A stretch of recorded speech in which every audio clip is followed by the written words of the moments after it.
अस्सलामुअलैकुम। तेरे लिए रिश्ता देख रही हूँ मैं, कल वो लोग तुझे देखने आएंगे, तैयार रहना। अम्मा की बात सुनकर मैं जो सब्जी काट रही थी हैरत से अम्मा को देखने लगी। अभी मैं फकत 18 साल की हुई थी और अम्मा मेरी शादी करना चाह रही थी, जिस पर मेरा हैरान होना बनता भी था। तभी मैं हैरान व परेशान से अम्मा को देख रही थी। मगर क्यों, मैं इतनी जल्दी क्यों? मैंने झिलझिलाकर अम्मा से पूछा तो जवाब मैं अब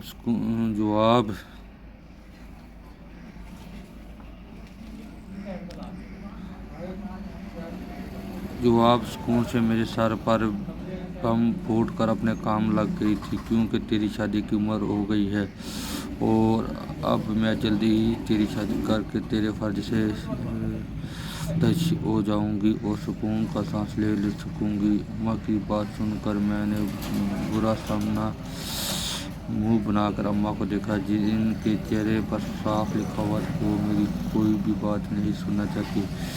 जिस पर मैंने भी खुद को समझा लिया कि अब कुछ कहने का कोई फायदा नहीं था। कि अम्मा को मैं अच्छी सी जानती थी कि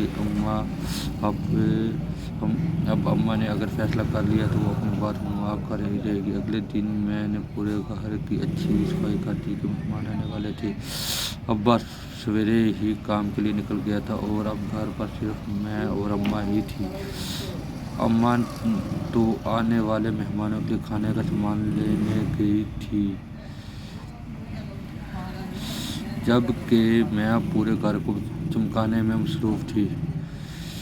पूरे 2 घंटे बाद तकरीबन 12 बजे के करीब मेहमान आए थे, जिनमें लड़के की माँ, भाई और भाभी शामिल थे।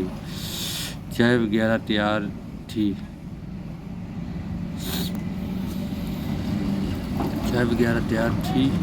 बिल्कुल तैयार थी और वो अभी लोग आकर बैठे ही थे कि जब अचानक अब्बा घर में दाखिल हुआ और मेहमानों को देखकर चौंक उठा। मैं किचन में खड़ी चाय कप में डाल रही थी कि जब अब्बा की चीखने और शोर की आवाज़ सुनी, जिस पर घबरा कर चाय वहीं छोड़ कर बाहर आई तो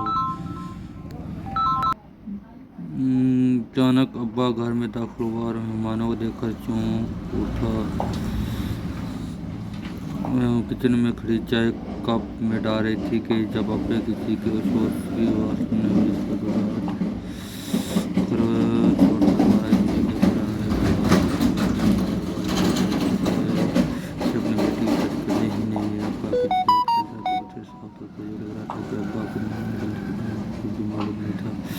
अम्मा भी घबराई हुई खड़ी थी, जबकि अब्बा के बार बार इनकार करने पर लड़की की माँ भी अब ऊंची आवाज़ में चीख कर कह रही थी कि अगर बेटी ही करनी थी और रिश्ता नहीं करना था तो बुलवाया है क्यों?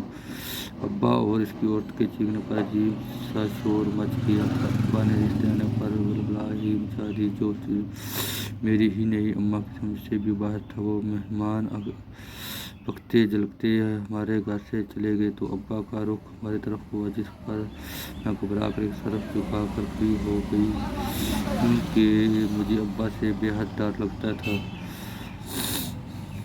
किसी ने कहा था कि रिश्ते की बात आगे बढ़ाओ और यही नहीं कि बल्कि इनको घर चाय पर भी बुला लिया। अब्बा ने भड़क कर पूछा तो अम्मा गहरा सांस भरकर अब्बा को देखते हुए बोली कि इसमें इतना कुछ करने वाली गड़बड़ वाली क्या बात है भला? अम्मा के पूछने पर अब्बा ने फिर से भड़क कर कहा कि चुप करो, आगे से जवाब दे कर जबान दराजी मत करो मेरे साथ। अब्बा इतना कह कर कमरे में घुस गया तो मैंने अम्मा को देखा, जो खुद भी परेशान से मुझे ही देख रही थी। मैं अम्मा के करीब गई और अम्मा को तसल्ली देकर कहा कि अब्बा को लेकर परेशान मत हो। अब्बा को शायद इस बात का बुरा लगा कि ये तूने अम्मा को इन लोगों के आने का नहीं बताया। तभी अब्बा का गुस्सा उतरेगा तो वो खुद ही ठीक हो जाएंगे। मैं अपनी तरफ से अम्मा को तसल्लियाँ दे रही थी, जबकि मैं खुद पर यकीन नहीं थी कि अब्बा को साथ आया। फिर अब्बा सचमुच मेरी शादी नहीं होने देना चाहते थे। मैंने अम्मा को समझा दिया